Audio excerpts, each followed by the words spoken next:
చూస్ country delight, live better. ఇప్పుడే country delight యాప్ని download చేసుకోండి. నమస్తే, వెల్కమ్ టు సుమన్ టీవీ. మాజీ ముఖ్యమంత్రి వైఎస్ జగన్మోహన్ రెడ్డి గారు ఒక సరికొత్త కార్యక్రమంతో ప్రజల ముందుకు వస్తూ ఉన్నారు. ఈ కూటమి ప్రభుత్వం ఎన్నికల్లో హామీలు ఇచ్చింది, మేనిఫెస్టోలో చాలా అంశాలు పొందుపరిచింది, చాలా హామీలు గుప్పించింది, కానీ సరిగా అమలు చేయట్లేదు. ఈ ప్రజలందరినీ కూడా కూటమి మోసం చేస్తుంది. చంద్రబాబు నాయుడు గారు మోసం చేస్తూ ఉన్నారు, ప్రజల్లోకి తీసుకెళ్ళండి. వాళ్ళు అప్పుడు ఎన్నికల సమయంలో ఇంటింటికి వెళ్ళి బాండ్లు ఇచ్చి మేము అమలు చేస్తాం ఈ హామీలు అని చెప్పి ఒక నమ్మకాన్ని కల్పించి ఆ నమ్మకాన్ని వమ్ము చేశారు. వాళ్ళకి తగిన బుద్ధి చెప్పాల్సినటువంటి అవసరం ఉంది. గ్రామాన ప్రజలందరూ కూడా ఆ హామీలకు సంబంధించి నిలదీయండి అని వైఎస్ఆర్ కాంగ్రెస్ పార్టీ నాయకులకు, శ్రేణులకు పిలుపునిచ్చినటువంటి పరిస్థితి ఉంది. జగన్మోహన్ రెడ్డి గారు చెప్తా ఉన్నారు, బాబు షూరిటీ భవిష్యత్తుకు గ్యారంటీ. ఇది చంద్రబాబు నాయుడు గారు ఎన్నికల సమయంలో ప్రతి నియోజకవర్గానికి, ప్రతి గ్రామానికి వెళ్ళి చేసినటువంటి వాగ్దానం. ఇప్పుడు ఈ నినాదం ఏమైంది అంటే బాబు షూరిటీ మోసం గ్యారంటీ అయింది అని జగన్మోహన్ రెడ్డి గారు చెప్తా ఉన్నారు. ఒకసారి మనం పరిశీలించాల్సినటువంటి అవసరం ఉంది.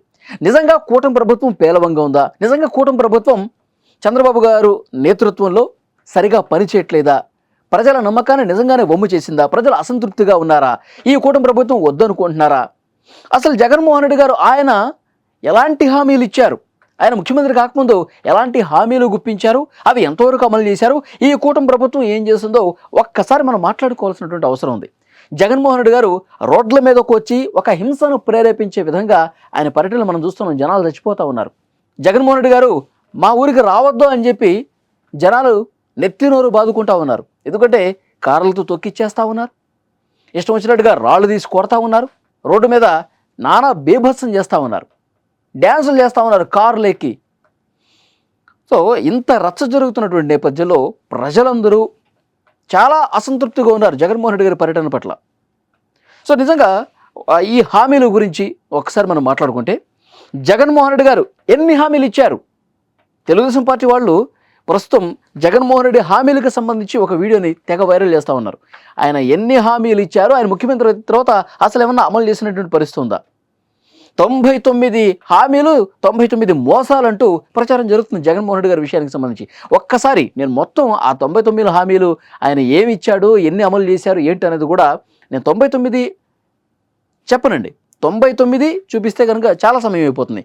కానీ మచ్చుకు కొన్ని మాత్రం వినిపిస్తాను. అవి ఎంతవరకు జగన్మోహన్ రెడ్డి గారు అమలు చేశారనేది ఇది వింటే మీకు అర్థమైపోతుంది. ఒక్కసారి వినండి. 2024 ఎన్నికలు జరిగే నాటికి మందనేది లేకుండా చేసిన తర్వాతనే ఓట్లు అడుగుతానని, మందనేది లేకుండా చేసేస్తున్నారు అంటే మద్యపాన నిషేధం చేస్తున్నారు. ఏం చేశారు? పెద్ద మద్యం కుంభకోణమే చేసి వేల కోట్ల రూపాయలు దోచేసినటువంటి పరిస్థితి ఉంది. ప్రతి అక్కకు చెల్లమ్మకు నేను మాటిస్తా ఉన్నా, 25కి 25 ఎంపీ స్థానాలు మనమే తెచ్చుకుందాం. ఆ తర్వాత ప్రత్యేక హోదా ఎలా రాకుండా పోతుందో కూడా మరి 5 సంవత్సరాలు ప్రత్యేక హోదా వచ్చిందా జగన్మోహన్ రెడ్డి గారు? చెప్పాలి మీరే. చూస్తామని చెప్పి కూడా చెప్పండి. కొడుకులకు, బలహీన వర్గాలకు, కష్టపడే వాళ్ళందరికీ కూడా 45 ఏళ్ళకి పెన్షన్ చేతిగా చేస్తాను అని చెప్పి చెప్తా ఉన్నాను. 45 సంవత్సరాలకు పెన్షన్ ఇచ్చారండి జగన్మోహన్ రెడ్డి గారు? పెన్షన్ ఇచ్చారా? అసలు పెన్షన్ మీరు 250 రూపాయలు, 250 రూపాయలు ఇట్లా పెంచుకుంటూ సరిగా అమలు చేయాలి మీరు పెన్షన్. కానీ ఈ కూటమి ప్రభుత్వం అధికారంలోకి వచ్చిన తర్వాత 4000 రూపాయలు 1వ తారీఖు రాగానే మీ వాలంటీర్లు లేకుండానే 4000 రూపాయలు టెన్షన్గా పెన్షన్ ఇస్తుంది కదా ఈ కూటమి ప్రభుత్వం. గవర్నమెంట్ లో ఖాళీగా ఉన్న మొత్తం 2,30,000 ఉద్యోగాలు రిలీజ్ చేస్తాను అని చెప్పి మీ అందరికీ కూడా ఉద్యోగాలు బాగానే భర్తీ చేశారు జగన్మోహన్ రెడ్డి గారు. ప్రతి సంవత్సరం జనవరి 1వ తారీఖున ప్రభుత్వ ఉద్యోగాల భర్తీకి క్యాలెండర్ కూడా విడుదల చేస్తాను అని చెప్పి అసలు ఉద్యోగాలు వచ్చిన పరిస్థితి ఉందండి. ప్రభుత్వ ఉద్యోగులు అసలు ప్రభుత్వ ఉద్యోగుల కష్టాలు చూస్తే అన్నీ కావు. అసలు వాళ్ళ కోసం సమకూర్చినటువంటి డబ్బులను కూడా ప్రభుత్వం వేరే కార్యక్రమాలకు వాడేసుకుంది. వాళ్ళ బాధ అంత ఇంత కాదు. ఇక కొత్త ఉద్యోగాలు అంటారా, జాబ్ క్యాలెండర్ అంటారా, అస్సలు ఎవరన్నా పట్టించుకున్నారా?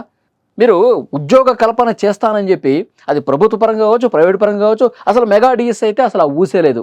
కళ్ళు కాయలు కాసేలా టీచర్ పోస్టుల కోసం వెయిట్ చేసిన వాళ్ళు చూసినటువంటి పరిస్థితి. ఇక ప్రైవేట్ ఉద్యోగాలు అంటారా ఉన్న పరిశ్రమలో బయటకు పోతా ఉన్నాయి.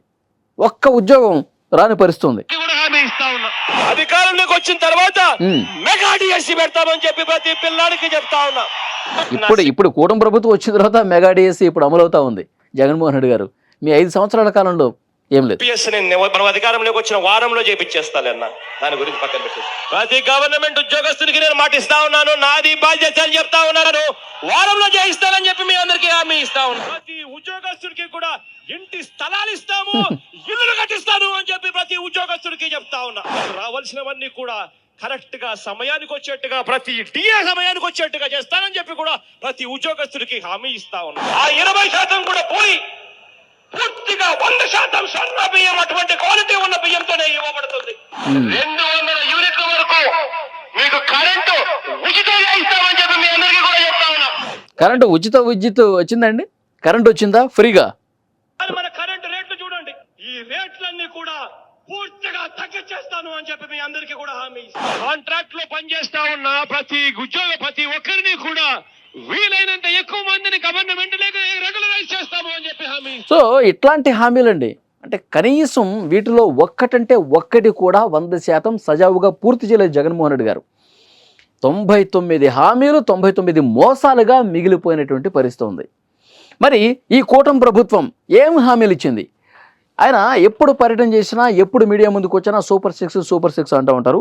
మరి ఈ సూపర్ 6 హామీలు ఏ మేరకు అమలయ్యాయి, ఏ మేరకు అమలవుతున్నాయి, ప్రజల్లో ఎంతవరకు వాటి పట్ల ఈ కూటమి ప్రభుత్వం పట్ల నమ్మకం ఉంది? ఒక్కసారి మనం మాట్లాడుకోవాల్సిన అవసరం ఉంది. యువతకు 20 లక్షల ఉద్యోగాలు, నెలకు 3,000 రూపాయల నిరుద్యోగ భృతి. ఈ ఉద్యోగ కల్పనకు సంబంధించి మెగా డిఎస్సీ ఆల్రెడీ టీచర్ పోస్టులకు సంబంధించి భర్తీ జరుగుతుంది. ప్రభుత్వ పరంగా ఏవైతే నోటిఫికేషన్లు రావాలో ఇస్తామని చెప్తా ఉన్నారు. మన మచిలీపట్నం కార్యకర్తల సమన్వయ సమావేశంలో నారా లోకేష్ గారు నిరుద్యోగ భృతి ఈ సంవత్సరమే అమలు చేస్తామని చెప్పారు. ఇంకొకటి, స్కూల్కి వెళ్ళే ప్రతి విద్యార్థికి 15,000 రూపాయలు, ప్రతి విద్యార్థికి ఏడాదికి 15,000 రూపాయలు ఇస్తామన్నారు. తల్లికి వందనం ఆల్రెడీ ప్రారంభమైంది. 13,000 రూపాయలు ప్రతి తల్లి అకౌంట్లో పడుతుంది. 2,000 రూపాయలు స్కూల్ మెయింటెనెన్స్ కోసం ఆల్రెడీ ఈ పథకం ప్రారంభమైంది.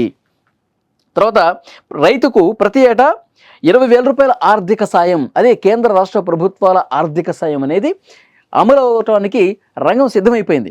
ఎందుకంటే ఇప్పుడు వానాకాలం కూడా ప్రారంభమైంది కాబట్టి ఆల్రెడీ కేబినెట్ అప్రూవల్ అయింది. ఒక వారం 10 రోజుల్లోనే అన్నదాత సుఖీభవ ఈ కార్యక్రమం ప్రారంభం అవుతుందని ముఖ్యమంత్రి చంద్రబాబు నాయుడు గారు చాలా స్పష్టంగా అనౌన్స్మెంట్ కూడా చేశారు. ఇక ప్రతి ఇంటికి ఏడాదికి ఉచితంగా 3 గ్యాస్ సిలిండర్లు, ఈ పథకం ఆల్రెడీ నడుస్తూ ఉంది. మహిళలకు ఉచిత బస్సు ప్రయాణం ఆగస్టు 15వ తారీఖు నుంచి ఎట్టి పరిస్థితుల్లో ప్రారంభమవుతుందని ముఖ్యమంత్రి చంద్రబాబు నాయుడు గారు అధికారికంగా చాలా స్పష్టమైన ప్రకటన చేశారు. ఇక చివరిది, ప్రతి మహిళకి 1,500 రూపాయలు, 19 సంవత్సరాల నుంచి 59 సంవత్సరాలకు ఇది అమలు కావాల్సి ఉంది. దీని మీద ప్రభుత్వం కసరత్తు చేస్తూ ఉంది. ఇది ఈ సూపర్ 6 అన్నింటిలో కూడా ఆల్రెడీ 3 అమలవుతున్నాయి, మరొక 3 కూడా అమలు కావటానికి సిద్ధంగా ఉన్నాయన్నది చాలా స్పష్టంగా దీన్ని బట్టి మనం అర్థం చేసుకోవచ్చు. సో ఇప్పుడు ఇక్కడ క్లియర్గా ఒక విషయం మాట్లాడుకోవాలి. కూటమి ప్రభుత్వం ఇచ్చినటువంటి హామీల పట్ల ప్రజల్లో నమ్మకం ఉంది. ఎందుకంటే 1 సంవత్సరం ఏడాది పాలన పూర్తయింది. బడిబడిగా ఒక్కొక్క హామీని అమలు చేసుకుంటూ ఉన్నారు. ఇచ్చినటువంటి హామీలు అమలు చేసుకుంటూ ఒకవైపు మీరు ఏదైతే విధ్వంసం చేశారో, రాష్ట్రాన్ని పూర్తిగా నాశనం చేసినటువంటి పరిస్థితి ఉంది. రాజధాని లేకుండా చేశారు, పోలవరం నిర్మాణం లేకుండా చేశారు, పరిశ్రమలు రాకుండా చేశారు, ఉద్యోగాలు లేకుండా చేశారు, విపరీతంగా దాడులు జరిగినటువంటి పరిస్థితి ఉంది. వెనకబడినటువంటి జిల్లాలను పూర్తిగా గాలి వదిలేసిన పరిస్థితుంది, రోడ్లు పూర్తిగా కొట్టుకుపోయిన పరిస్థితుంది. సో ఈ విధ్వంసం నుంచి తేరుకొని ఇప్పుడిప్పుడే మెల్లగా రాష్ట్రం కుదుటపడి అభివృద్ధి దిశగా ముందుకు పోతుంది. సో అందుకే ఇప్పుడు ఈ 1 year కాలం కూడా ఈ హామీలు అమలు చేయడానికి ఎందుకు సమయం తీసుకుంటున్నారంటే, రాష్ట్రాన్ని ఒక పక్కన గాడిని పెట్టాలి, మరో పక్కన ఇచ్చిన హామీలు అమలు చేయాలి. మొత్తం కలిసికట్టుగా కూటమి ప్రభుత్వం సమన్వయంతో పనిచేసుకొని మీరు చేసినటువంటి ఆ విధ్వంసాన్ని ఒకవైపు కరెక్ట్ చేసుకుంటూ ఇంకొక వైపు హామీలు అమలు చేసుకుంటూ పోవడానికి సమయం పడుతుంది. డెఫినెట్గా ఏదైనా ఒక ఇంట్లో ఏదైనా చిన్న సమస్యలు ఉన్నాయంటే సెటరేట్ కావాలంటేనే కొంత సమయం పడుతుంది. ఇది ఒక రాష్ట్రం, కోట్ల మంది ప్రజలు, అనేక జిల్లాలు, ఆ జిల్లాల్లో ఉన్నటువంటి సమస్యలు, ఇవన్నీ కూడా సెటరేట్ చేసుకోవడానికి, అభివృద్ధి పథాన ముందుకు పోవడానికి డెఫినెట్గా కొంత సమయం పడుతుంది. ఆ సమయం తీసుకునే కేంద్ర ప్రభుత్వ సహకారంతో కూడా ఈ కూటమి ప్రభుత్వం అన్ని హామీలు అమలు చేస్తుంది అని ప్రజల్లో కూడా ఒక నమ్మకం ఉంది. సో డెఫినెట్గా ఇప్పుడు మీరు ప్రజల్లోకి వెళ్ళి చంద్రబాబు నాయుడు మోసం గ్యారంటీ అని మీరు గ్రామాన తిరిగినా ప్రయోజనం లేదు. ఎందుకంటే మీరు ఎలాంటి రాజకీయం చేస్తున్నారు, మీ ప్రభుత్వం ఏ విధంగా పనిచేసిందో ప్రజలు చూశారు, రాష్ట్రాన్ని ఎట్లా గాలి కుదిలేశారో ప్రజలు చూశారు. సో డెఫినెట్గా మీరు ఎలాంటి కార్యక్రమం తీసుకున్నా అది ప్రజలు దాన్ని తిరస్కరించే అవకాశం ఉందని చెప్పి తెలుగుదేశం పార్టీ నాయకులు, జనసేన పార్టీ, బీజేపీ నాయకులు చెప్తా ఉన్నారు. సో డెఫినెట్గా చూద్దాం, ప్రభుత్వంలో ఉన్నటువంటి ఈ పార్టీలు చెప్పినట్టుగా వైఎస్ఆర్ కాంగ్రెస్ పార్టీని విమర్శించినట్టుగా ప్రజల్లో కూడా అలాంటి భావనే ఉందా, లేదంటే వీళ్ళు తలకెత్తుకున్నటువంటి ఈ కార్యక్రమం పట్ల ఏమైనా సానుకూల ప్రభావం ఆ పార్టీకి కనిపిస్తుందా? భవిష్యత్తులోనే తెలుస్తుంది. Thank you very much. మీరేమనుకుంటున్నారో కామెంట్ బాక్స్లో తెలియజేయండి. కూటమి ప్రభుత్వం పూర్తిగా హామీలు గాలి కుదిలేసింది అంటున్న జగన్మోహన్ రెడ్డి గారి విమర్శ మీద, జగన్మోహన్ రెడ్డి గారు చేస్తున్నటువంటి ఈ ఆరోపణల మీద కామెంట్ రూపంలో తెలియజేయండి. Thank you.